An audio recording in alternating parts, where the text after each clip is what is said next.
আলাদা করে আরবি নিয়ম কষ্ট করে পড়তে হবে না। অনেকে নিয়মের জন্য নামাজই পড়ে না, নিয়াত পারে না।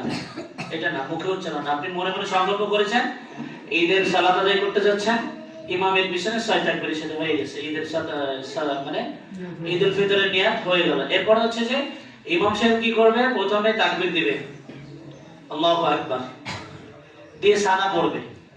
কি পড়বে? সানা। আপনারাও পড়বেন। সানা পড়া শেষ, এরপরে ইমাম সাহেব তাকবীর দিবে আল্লাহু আকবার, হাত ছেড়ে দিবেন। আল্লাহু আকবার, হাত ছেড়ে দিবেন।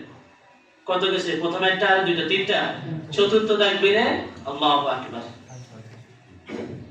প্রথম রাকাতে আবার বলি, প্রথম রাকাতে যারা শুনতেছেন শুনলে হচ্ছে বোঝা যাবে। প্রথম রাকাতে হুজুর আল্লাহু আকবার বলে হাত বাঁধবে, বাঁধার পরে সানা পড়বে।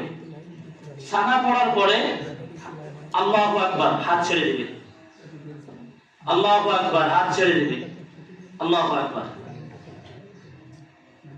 চতুর্থবারে বা তৃতীয়বারে হাত বাঁধবে। এরপরে ফাতিহা হবে, সূরা হবে, রুকু সিজদা হবে। দ্বিতীয় রাকাতে উঠে ফাতিহা তার সাথে সূরা, রুকুতে যাওয়ার আগে অতিরিক্ত 3টা তাকবীর হবে। আল্লাহু আকবার, হাত ছেড়ে দিবে। আল্লাহু আকবার, হাত ছেড়ে দিবে। আল্লাহু আকবার, হাত ছেড়ে দিবে। তিনটাই হাত ছেড়ে দিবে। চতুর্থবার রুকুতে যাবে। বুঝা গেছে নাকি আবার বলবো? আবার? আচ্ছা, ঈদুল আচ্ছা সংক্ষেপে তাও বলে দিচ্ছি। প্রথম রাকাতে আমার দিকে তাকান, প্রথম রাকাতে হাত বাঁধলাম, সুবহানাল্লাহ পড়া শেষ, যে যে সানা পড়ে, তারপরে আল্লাহু আকবার, হাত ছেড়ে দিব। আল্লাহু আকবার, হাত ছেড়ে দিব। আল্লাহু আকবার, হাত বাঁধবো। ফাতিহা পড়বো, অন্য সূরা পড়বো, শেষ। দ্বিতীয় রাকাতে সূরা পড়বো, ফাতিহা পড়বো, আল্লাহু আকবার, হাত ছেড়ে দিব। আল্লাহু আকবার, হাত ছেড়ে দিব। আল্লাহু আকবার, হাত ছেড়ে দিব।